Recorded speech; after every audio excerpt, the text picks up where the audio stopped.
roll. Let me know when you're roll. Okay. There we go. Hi Rolling. everyone. So, We are having another one of our animator interviews here. This time, we have Craig Good. Uh, and Craig, as I always kind of start off with my interviews, what kind of work do you think my students might know you from? I have a pretty good idea, but why don't you tell them? well, probably mostly from Toy Story 2, Toy Story 3, Monsters Inc., Finding Yeah, Nemo, that's an impressive Wall-E, resume. a few things like that. Yeah. I my Impressive. my voice is actually briefly in Toy Story at the beginning of Oh, the really? yeah, at the beginning of the Buzz Lightyear commercial. Do you do the Where you voiceover of the Buzz Lightyear or? No, Penn Jillette does the main voiceover, but I did Mhm. the voice at the beginning. Calling Buzz Lightyear, come in, Buzz Lightyear. Oh, This is really? Star Command. Yeah, that was me. Oh, that's fun. Yeah. All right. So, as I usually start with people, where does your love or interest in animation start? Uh, I I enjoyed it as a kid. I was a little too old for Sesame Street when it Okay. started. Right. But while I was in high school, there was a spinoff called Electric Company that ran for a few years. And I used to Right. like Yeah. watching that just for the animated shorts. And then I got into watching Sesame Oh, Street just for the animated the animated shorts. short. Oh, okay. Um, and never had a thought that I would work in animation or anything like Hmm. that. It wasn't until after I started at Lucasfilm in 1982 doing Hmm. janitorial and security work that Okay. eventually turned into doing what I call digital janitor work with the computer division. And then I fill in with this bunch of guys called the graphics group, Okay. who to me were just a bunch of nice guys who taught me things. And then I found out that they were the pioneers who invented practically everything in computer graphics. And a few years later, we spun off as Pixar, and so Sure. I learned everything on the job. So, did you go to college for in art school for any? I mean, not necessarily, obviously, for animation, but did you I degree in art or anything or I made it design? through Or? one semester of college. Okay. That was it, and I think it's so funny that the guy who never made it through college is now a professor. I now teach visual storytelling at Right. California College of the Arts. Sure. Life is weird. Yeah. Interesting. So, okay, you didn't go to college. So how did you, it sounds like you started off as, did you start off as a janitor or just kind of work your Janet, way through? being a Okay. janitor and doing security work at Lucasfilm. Uh, Okay. And they just Ralph said, "Hey, can you help us out?" Or how did that work Well, out? Ralph Or Guggenheim offered a programming class to people who worked there, okay. and I took that, and then that turned into an offer to be what they called an operator in the computer Okay. division, which is what I called being a digital janitor, doing backups with the old 9-track tapes and everything. Right, right. Yeah, yeah. If any students who have seen old movies from the 70s or 80s where computers had these tape drives on them, that's the Right. kind of thing I was using. Yeah. Um, yeah, and then I just fell in with these guys and learned everything on the job. And Wow. I used to joke that Pixar was the best film school in the world because it Right. kind of Sure. was. Yeah, I can imagine. So, I mean, tell us a little. I mean, your story is very unique, even for the time period. I think that's it's weird. Yeah, unique. I mean, was it just kind of like, oh, this is cool. I'll see what I can learn and maybe get a job, or just, oh, I'll do it and whatever, and I'll just move I on? Or I what were was you out of thinking work. at the time? Yeah, Like, when I joined Lucasfilm, I desperately needed a job. sure, Is what was up, and a friend of mine was working there in what they call general services, which did the sure. janitorial and security stuff, and got me an interview. They liked the fact that I had some security experience. I used to work Mhm. for my background is really weird. I actually worked uh, for a private investigator for a while, and Okay, for a couple of weeks worked deep cover. okay, So yeah, I've sure. actually worked undercover. Um, yeah, and then the the night that really changed everything for me, I think I was sitting at the front desk of ILM Okay. and I was using the computer system there, and What? hard Sorry, to what year is this, if you don't mind? 1982. 1982. Okay. Yeah. And I was playing a game on it, a Okay. very, very, very crude game. And then I thought, they've given me an account on $1 million computer. I didn't know how much it actually cost, but it seemed like a lot. Right. And why am I playing games? So I fired up, there was a program for learning the computer that called Okay. Learn in the old days on the old Unix systems. And I started doing that. And then gradually I became the guy in general services that other people came to with their computer questions and stuff, Oh, okay. because I had an interest, and that's what Right. turned Right. into taking the class with Ralph, and Okay. on it So they went from offered there. it, and then they kind of you went through that, and then like they were like, "Hey, can you help us on this project?" So what were some of the early projects you were working on? Uh, well, the first film we made we weren't allowed to call a film. It was The Okay. Adventures of Andre and Wally B. Okay. ILM was very political at the time, and we were researchers, so we were not allowed Okay. to make movies. Uh, so So we that say little movie. Was this a movie as in shot on film, or do you mean on like an film, animation? Okay. an Got it. animated film. Okay. It was computer animation Oh, output okay. on So it was film. computer. Okay. Got Yeah, it. yeah. The way we got it on film was we set a camera in front of a monitor in a dark room Oh, okay. and fired one frame at a time.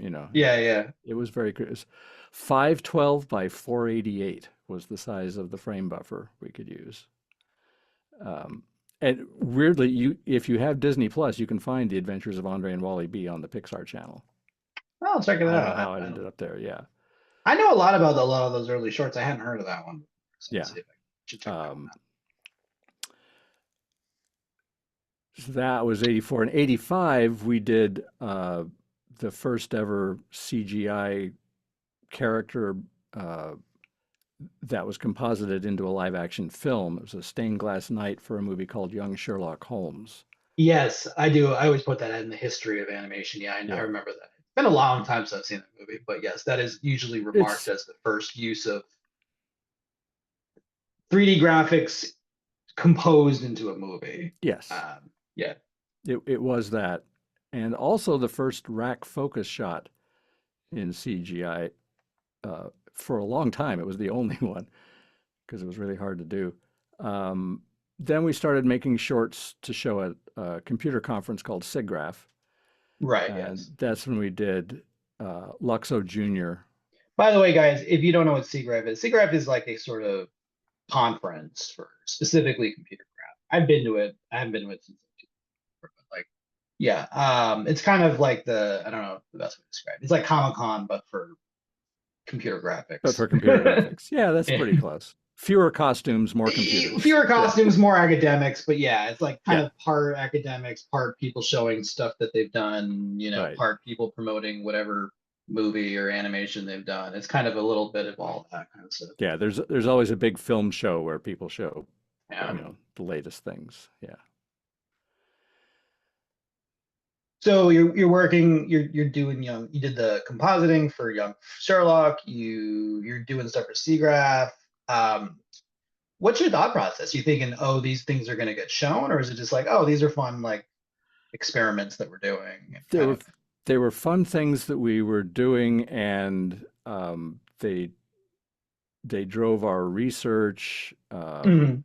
I wasn't one of the researchers. Sure, sure, But our goal always was to be able to make a movie. sure. Even back then, we thought we want to make a movie, which is a crazy thing to even be considering in the early '80s, given where Right. compute power was at the time. Yeah, sure, of course. And even when we finally started making Toy Story in around 1991 or so, there were no computers in the world powerful enough to render the movie, but we knew Mhm. that Moore's law was going to get us there, that Right. in 3 or 4 years there would be computers that could do it. So Moore's guys, law is just the one that yeah, says that computers get more powerful with time. yeah, The best way to look at it is what one of Pixar's co-founders, Alvy Ray Smith, said, that everything good about computers improves by an order of magnitude every 5 years. sure, yes, And nobody can predict what an order of magnitude will do. sure. Yeah. So you guys you're working on that. You got these big dreams of, people you're with. One day we're gonna take all this cool stuff we're messing around with and we're gonna make an animated film with it. How do you guys get there? Like, A little bit at a time. We were doing the short films was part of it because we mhm, learned a lot doing those. So we were not only getting our filmmaking chops up, we had a young animator named John Lasseter who came in and was doing the bulk of the animation. mhm. Uh, then when we started doing TV commercials because we figured, well, that's a way to get paid for doing this stuff, and we can use that money to build our team and build our Sure. technology and stuff. And then we thought that we would have to do something like a holiday TV special before anybody would Okay. let us make a movie. So there was one called A Tin Toy Christmas. Mhm. The Tin Toy was a short film we made in '88, and we got the Oscar for the best animated short out of it. And so this whole TV thing got developed, and then Disney said, "No, we can tell you know how to tell a story. Just go ahead and make a feature." And then it's like, "Oh, okay." And then Tinny, the little tin toy, we realized we had two characters that were antique toys, that and an old ventriloquist dummy. So they changed the era of Tinny. He became this little spaceman who eventually became Okay. Buzz Lightyear. Buzz Lightyear. And the Mhm. ventriloquist dummy became a cowboy ventriloquist dummy, and then just a cowboy doll, and that was Woody. Oh, fun. Yeah. I mean, I think one thing, and I always say this about Pixar, and as someone who's kind of followed technology my whole life, I've seen, computer graphics go from like DOS graphics to the mid 90s with CD-ROM and where it is now, and even now with AI. And it's like, um, if you go back and watch or see any of those early, Pixar shorts, or even I saw, I hadn't watched, Toy Story in terms of until I hadn't seen it in a while, and I watched it on a plane like I don't know 5 years ago, and it's like the technology. Sometimes you watch old stuff like Lawnmower Man, and it's like it feels very dated. You know what I mean? Just Yeah. like there's certain technological things that were popular at that time period, and you look back and it's like, okay. But the thing about Pixar, which I always respect, and I think you would agree with me, and it's part of what you do, is like their stories are kind of timeless. So But like even though the original Pixar by 2025 standard, I mean that was 30 years ago, give or take. Yes, it doesn't look as crisp as a Pixar movie now would look, but the story is still strong and the story still works and the characters are still fun and the animation for what it is still good. So it's like even though you guys were the one thing Pixar kind of always does is like this story always seems comes first and it that kind of absolutely does. drives that. And so it's kind of like I always say with like early video games, like Atari games. Like Atari games didn't have good graphics because they just were limited by the technology of the time, but they made up for it by good gameplay for the most part. So it's like even though obviously Space Invaders is not going to compete with whatever game you know Microsoft is putting out now, but it still is fun to play because they had to make it. Otherwise, who is going to play it? Who's going to Yeah, play Space Invaders if the gameplay? You're not doing it for the graphics, so exactly. there has to be something that's interesting you. And so the same thing with like Pixar. It's like you guys were limited of what the technology was at the time, but even though now but you did what you could, which was you can always tell a good story regardless of whatever the technology is, and aspects of animation where it's like making the character feel real even though the technology of the time is what it is. Yeah.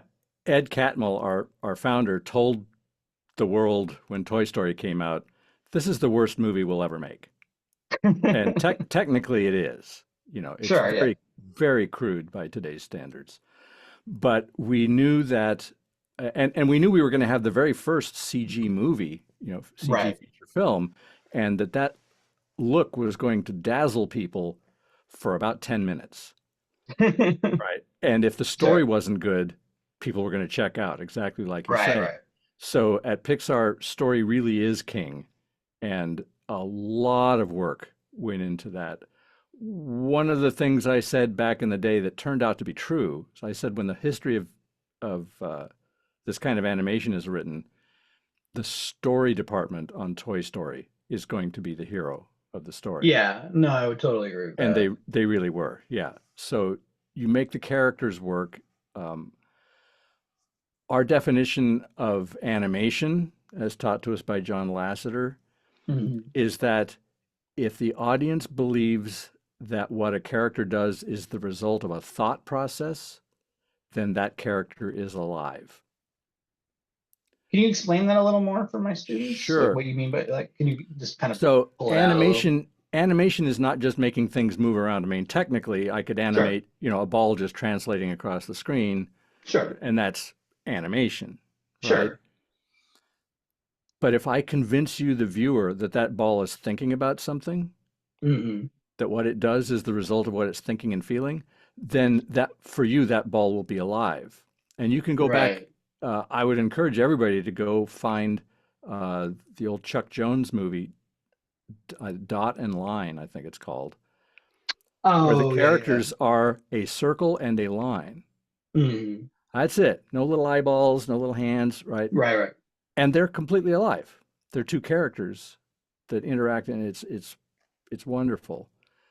Uh, so yeah, that's the kind of animation Pixar has always tried to do, is make you believe that these are thinking, feeling, alive characters. Because the word Hmm. animation literally means to bring something to life, Right. right? So that's what you're not just make it move, but make it live. Yeah, no, yeah, I think that's a very good thing to say when it comes to character design and making animation feel, giving it life. It has to feel like everything has to feel like it exists in that world and follows the rules of that world. Right. Um, Whatever the rules are that you define. But yeah, so you're working on this. You guys make Toy Story. I remember that coming out when I was in seventh grade, and that was like a big, not to make you. I mean, I'm old too, so don't worry about it. But Yeah, I'm way older. I'm getting used to it. I'm the oldest guy in the room everywhere I go now. but I mean, it was a very big deal, and I remember Hmm. everyone being like, "Oh my God, this is so interesting," like because no one had seen anything like that. I mean, as in college, I saw all those shorts, but I hadn't seen, you didn't see that. I mean, I guess technically, VeggieTales existed, I guess, but I'd never seen it. So I guess I hadn't seen any like It three-dimensional existed, yeah. animation. I mean, I'd seen some 3D games, but not like animation form. So that was a very new Right. thing to see at the time. It was like watching a whole new genre kind of emerge. So what happened after that? Uh, well, Toy Story ended up doing okay, and Sure. and it allowed the company to go public. Steve Jobs Hmm. was very smart in the way he timed that. I was standing next to him in the screening room the morning we went public, and we were watching the financial TV thing, and so Hmm. I was standing next to him the moment he became a billionaire, and uh, and he looked pretty happy. I mean, Sure. he wasn't jumping up and down or pumping his fists or anything like that, but that's about the happiest I ever saw Steve look, Sure. because he knew it was, now it could work. And what he did is renegotiated our deal with Disney so that we got a bigger share. We went into a 50-50 deal with him on the next movies, and then we got to go on and make, A Bug's Life Right. and uh, Toy Story 2 and Monsters Inc. and, Sure. away we went. Yeah. So I mean, you talked about kind of learning on the job. What kind of things did you feel like you learned going from these Oh man, movies? uh, we learned so much, and the way you learn is making lots of mistakes, and Sure, we made so many mistakes. sure. We were just dumb as anything in the way we made Toy Story. It led to me saying the stupidest thing I've ever said out loud where someone else could hear me. We learned so much making that movie. I said, the next one's going to be so easy. Turns out making movies is just hard, and it just stays Right. hard. Yeah, it just is. You need to enjoy the process. Sure. Um, because the glamour lasts a couple of hours. You know, Right, you're going to make a right, movie for 4 years, and then you get, one party and you go to a premiere, and it's fun, right. but you Sure. really have to have fun making the thing. That's Right. Well, you know that's the old the deal. animator joke. You know the old animator joke. Animators just need a really good idea once every 3 years. Yeah, that's about right. Yeah, it's a very slow, labor-intensive process, no matter how many computers you have involved. Sure. Um, Computers are just expensive pencils. Right. Yeah, they're The just filmmaking is tools. done by people. The computer is Right. just a tool. Yeah. Um, yeah. Um, so you worked.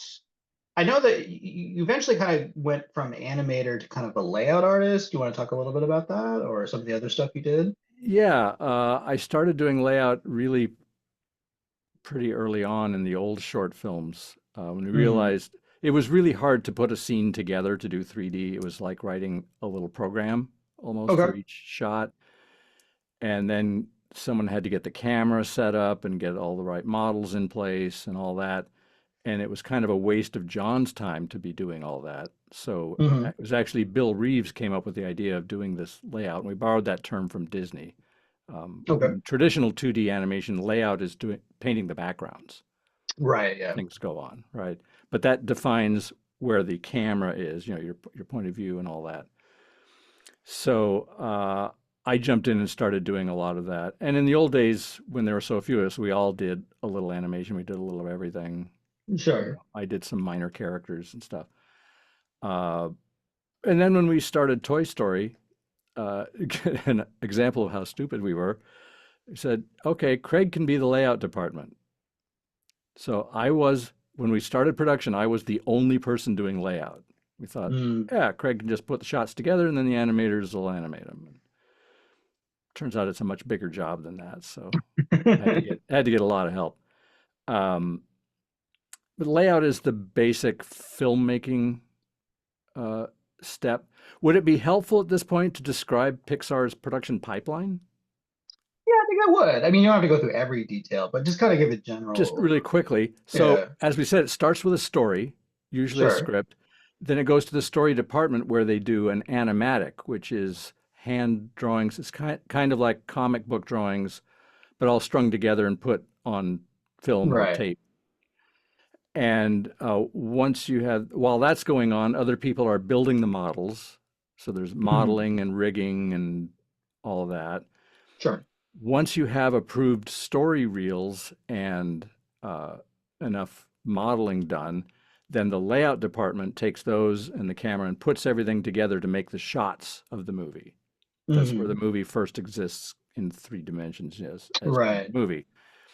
From layout, they go into animation, and the animators are the actors. They're the ones who put the Sure. the actual final motion on the characters and provide all the acting and emotion and bringing them alive. While all this is going on, people are writing shaders, which describe what the surfaces of the models look like. So, you have skin versus metal versus whatever. Uh, Then, after animation and all that is done, it goes to the lighting department, and the lighters put the illumination on everything. Mhm. And from there, it goes to final rendering, where computers just grind through and make frame after frame after frame. We do Right. Do 24 all frames the for every second. Yeah, heavy rendering part. Yeah. right. So that's the basic pipeline. Sure. And so you were asked to sort of head up that layout part of So it, which is kind of yeah, more I was towards, doing yeah. layout.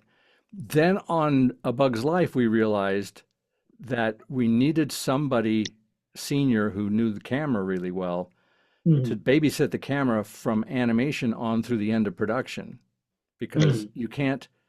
predict, you can't put in camera motion ahead of the acting really Right. Right. because we don't know when the character is actually going to move and where they're going to actually go. Right. So I took over that. We called it camera polish, and that's what I did Okay. for the rest of my time at Pixar was that kind of work. Okay. So you were kind of animating the camera in connection to where the characters were, or Yeah, scene to scene. yeah. I was using the exact same software the animators use, but I was animating the camera putting the final animation on it, or going in and tweaking.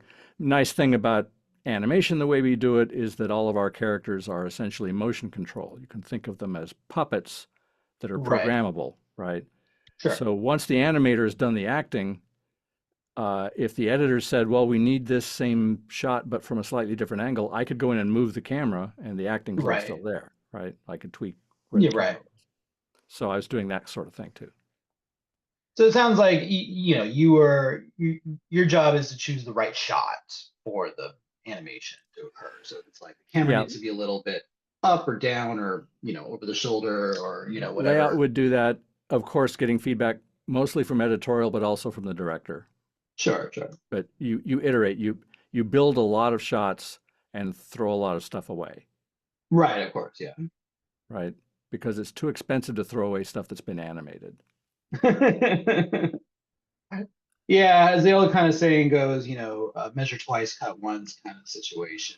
It's like Yeah. Well, better to sort of, yeah, just better to sort of do like a low resolution animatic or figure that stuff in the storyboard or the animatic or even like lower level before you spend all your, especially back then, I'm sure it just took forever to render everything. So just before you yeah. take Well, and it a week takes to render something just to figure out which is the best shot to go for. mostly it takes a long time to do final animation. So a layout Right. artist could crank out 60 or 70 shots in a week, Sure. and an animator will spend 5 days to 2 or 3 weeks on a single shot. Sure. Right. So it's a very different calculus there. In live action, you can go just shoot a bunch of stuff and then in editorial, go throwing things away. That's ridiculously expensive in animation. You can't afford to do that. So Sure. you Yeah. have to edit as you go ahead of time. And actually, if anyone's really interested in learning how Pixar actually makes movies, wants to know how that Hmm. process works, there's a book called Making the Cut at Pixar, Okay. um, written by people from the editorial department there, because Oh, okay. they're Great. key That to the sounds like whole a great thing. resource. It's a Yeah. wonderful book. They did a great job, and it will tell you in great detail how the machine actually works. Sure, yeah. No, I mean something like them or any other big studio, it's like there's a whole process of going from this to this to this to this to this. Yeah, there's a reason why there's so many names in the credits. Right, They're right. all busy. Well, as I always tell my students, I mean, pre-production is a big part of it. I mean, I think Yes. it's for every 4 years or 5 years, two of those years are like before you even start to animate. You're just writing the story, you're correcting the story, you're rewriting the story, you're Yeah. doing animatics, you're choosing character design, you're coloring it, all the things before you even get to the animating of the character. Yeah. Exactly. So, After uh, after Michael Arndt got his Oscar for the screenplay on Toy Story 3, mhm. I was talking to him there at Pixar one day, and he said, "Yeah, the only reason I got this Oscar is because Pixar's the only studio that understands it takes 3 years to write a good screenplay." Right. It's a good comment. Yeah. So you kind of, he obviously you got a who's who of like, big Pixar movies as your work. Um, and during this time, were you ever doing your own stuff or doing anything outside of Pixar or? Not in terms of filmmaking while I was at Mhm. Pixar to speak of. Um, I acted in the worst movie I've ever seen, but we won't mention that. Okay. And uh, after Pixar, I did other things like narrating audiobooks Okay. and I've been writing all along. I wrote a short film that got produced at Pixar, Pixar University, Oh, nice. where we would do live action films for everyone to get practice at what it's like to make movies in live action. Mhm. Um, but I also had outside interests in high-end audio and Mm. being a private pilot, which I Okay. can't Interesting. can't do anymore because I'm all out of money. Um, so yeah, I had other things going on, but I wasn't making movies outside of Pixar really. Okay. Yeah, I mean, sounds like you had a really interesting, you have an interesting story when it comes to this. I mean, I've not the going from, I mean, I have had people, you and another guy, someone else another person I talked to was just like, yeah, I got hired for in a studio and I started, and I was like, wait, you just got hired? Like you didn't go to school? He's like, no, I just got, I was like, okay, that's a unique way to Well, get in. I mean, that was definitely more, I mean, because like nowadays it seems almost crazy that like, someone yeah. would just like, but back, it's kind of interesting because I've definitely seen people go different routes too. I mean, Arnie, who's a friend of mine who was about the same period you were, I mean, he was, hitting the pavement, showing his portfolio around. And then, you kind of get these like different stories about just people. Actually, I had an interesting one with Michael Please, who works at Aardman. He's basically like, he got in because he put his, this is back when DVDs were still a thing. He put his DVD into the pocket of a producer. Uh, Like at some conference or something, or some like, it was like a film festival. I just think it's kind of funny yeah, you hear those all kind of kinds ways. of crazy stories. I like I tell my students, a lot of people learning animation think, yeah, I want to work at Pixar. Like, Sure. okay, that's great, and there are a lot of good things about working at Pixar, but in a big studio like that, you're limited in what you're going to be able to do. Sure. Yeah. And uh, I recommend to my students that they start out looking for a small studio to work for Right. Yeah. because you get more experience and a more and broader experience out of doing Sure. that. I say think of your first job after school as a continuation of school, except now you're getting paid. Right. Yeah. Maybe No, I not think that's a much, very but you're right. getting paid something, right? Right. Work to learn instead of work to earn. You know, Sure. do that, build up a portfolio, get good experience. Because I'll tell you, at big studios like Pixar and Sony and DreamWorks and all that, the bar is really high. Sure. Of course. It's really, really high. I had lunch with one of the old Toy Story animators probably like 15 years ago, and he said, "Yeah, I look around, I look at the kids we're hiring now, and realize if I applied today, I wouldn't get a job here." Yeah. Right? Yeah. No, but I agree with you with what you said. Is like, yeah, I think my friend Arnie, who he worked at a lot of big studios in the '70s and '80s and '90s. He worked for Disney on Tron and stuff, and Yeah. I talked to him, and it's like you have to decide if you want to be a cog in the machine, in which case it's like you're a small part of obviously a bigger project, or if you want to do your own work. You know what I mean? And he does his own work. Obviously, it's not as famous as Tron or some of the other stuff he's done, but it's like there's different people get different things out of it. You know what There, I mean? Some there's people a want, big range of things you can do. Yeah. yeah, All the way from being a part of a giant studio down to being a solo artist and sure. everything in between. And each person has kind of like their own what would make them. I talk to people, some art animators, and it's like they don't want to work for Pixar. They would rather do their own smaller things. Yeah. And it's their own creativity from start to finish. No one tells them yes, no, maybe so. They get to make all the decisions, or there's more limited input from other people. And I can, Yep. there's pros and cons to both. You know what I There mean? are. And Yeah. I can definitely and at the end of the day, it's kind of whatever works for that person. Right. And you don't have to Um, spend your mm, whole life doing just one of those, yeah, true. I agree. right? You could start off as an independent, build a portfolio, end up at a big studio for a while, and then go off and be an independent again, or Sure. move to a smaller studio that's just starting up. Those can be lots of fun. It's scary. Pixar was scary in the beginning because there were only 40 of us, and Mm. um, we were we spent 10 years going out of business until we finally made it. But it was fun, Right. you know. Yeah, I always like those kind of, yeah, I could definitely see the first couple of years it being kind of like, okay, let's see if it keeps going. Because it Yeah, was so different at the time. And I'm sure technology at that time wasn't cheap, and that was definitely yeah. a factor towards whether or not it was going to be a profitable My situation.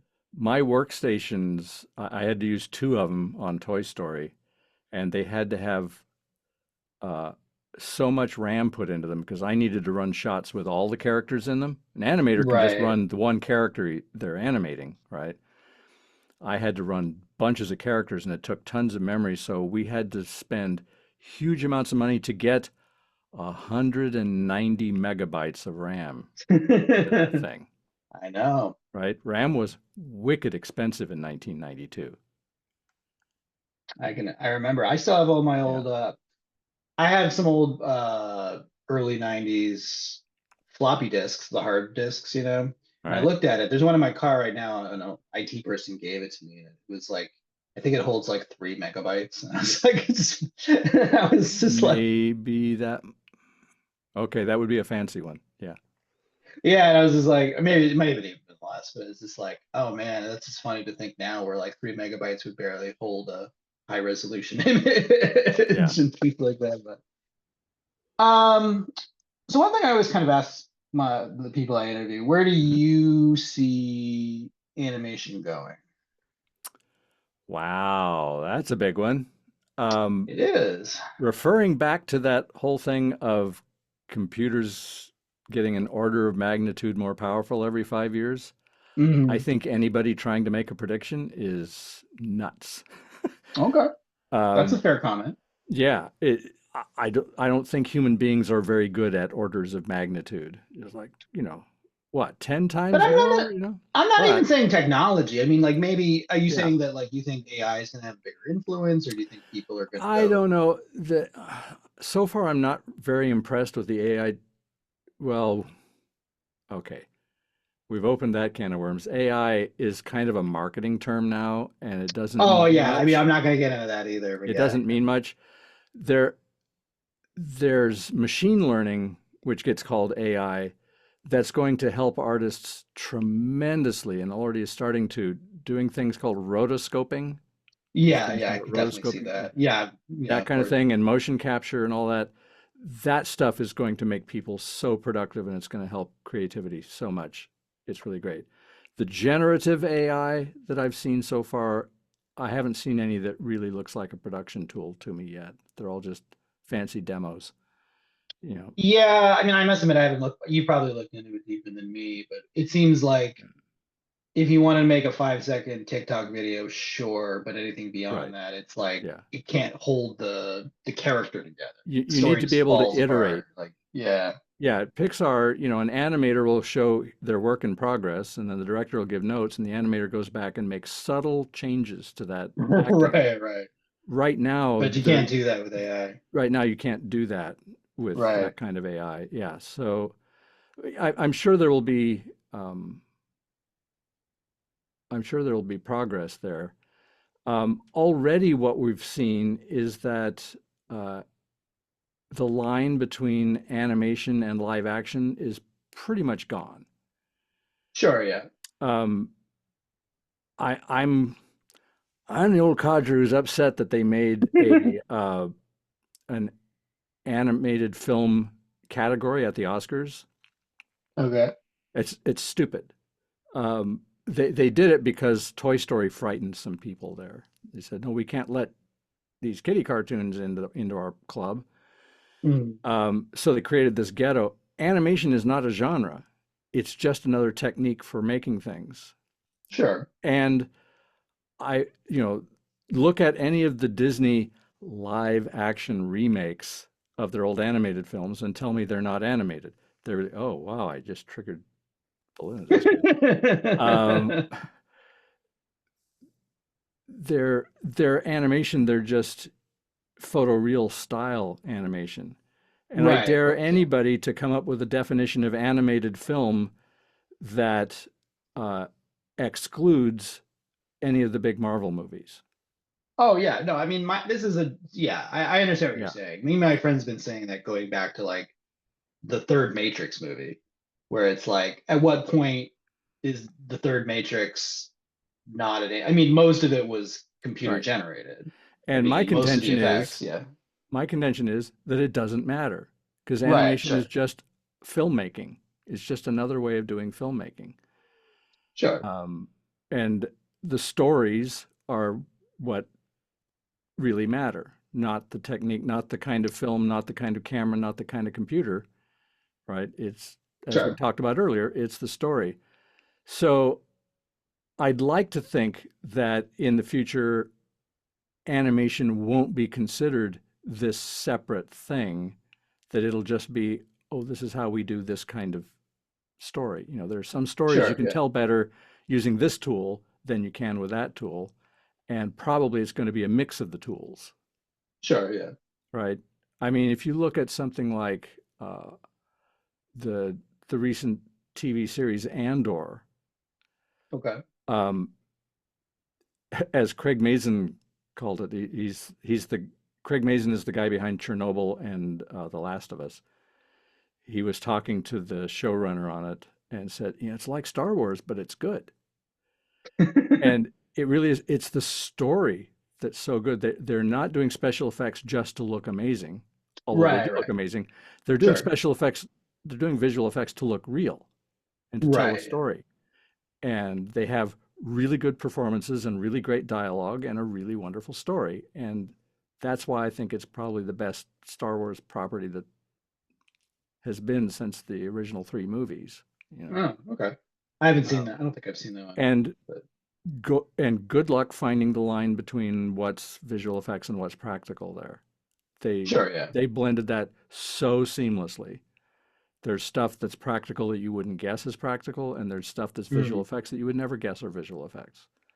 It just all works. It's just there. And I hope that's more indicative of the future that we're mm. looking into, that it just won't really matter, you know, what kind Like of, we want to as long as it's a good story, we don't as need to long as it's a good distinguish whether story it's live action versus versus animated via computer or versus whatever. 3D versus 2D hand drawn. Sure. I mean, 2D hand drawn is not entirely going away. And Oh there no, are it other never kinds of, will. I yeah, mean, if for all no that other reason, stuff. it's cheaper for smaller productions for you Sort know. of. It's still very, every kind of animation so far is very labor intensive. Sure, It just yeah. takes a long time to do, so it's kind of expensive. I mean, but there are cheap ways to do animation, you know, like Veggie Sure. Tales, or uh, you know, you can do cheaper like um, The Simpsons or that kind of thing. You can Sure. crank out a lot of stuff. It's still expensive, but it's not insane. But yeah, I think the ability to tell stories and to tell them visually clearly and well is going, that's always going to matter, whatever happens Mhm. to whatever we call animation. I agree with you. I agree with you. So that's my little Uh, soapbox. sure. Um, you've given us a lot of sort of nuggets here, but do you have any advice for students of mine who, they're maybe done one class or they've done, maybe they've been doing using Procreate to make some simple animations, but and they don't know what to do or they're not sure what they should do next. Do you have any advice for those type of students? If making movies interests you, make lots of movies. The best way to learn is to do. Mm, So if you can get classes on how to do it, that's great. That'll give you a real leg up. But even when you're not in class, yeah, Procreate is wonderful for drawing on. It's not very good for editing or post production, things like sure, that. So, you know, learn tools, learn lots of tools, you know, learn how to edit. Editing is actually where movies get made. Everything else is just sure, yeah, raw materials. right. So I Tightening would up the say if you're story. interested in movie making, learn all you can about editing. Um, that's that's where the real magic happens. But yeah, just do lots of stuff. And the big advantage of school, you hear about Hollywood being all about networking. Well, Sure, where does your network come from? It's the people you went to school with, right, yeah, right? So getting the skills at school is great. All the friends you make at school, you're the people who are going to be helping each other as you get out into the world. sure, yeah. I agree with that. Yeah. All right. Well, we appreciate your time. You gave us a lot of cool stories and insights to your career and what it was like working with computer graphics in the 80s, which is something It I was a must different admit, world.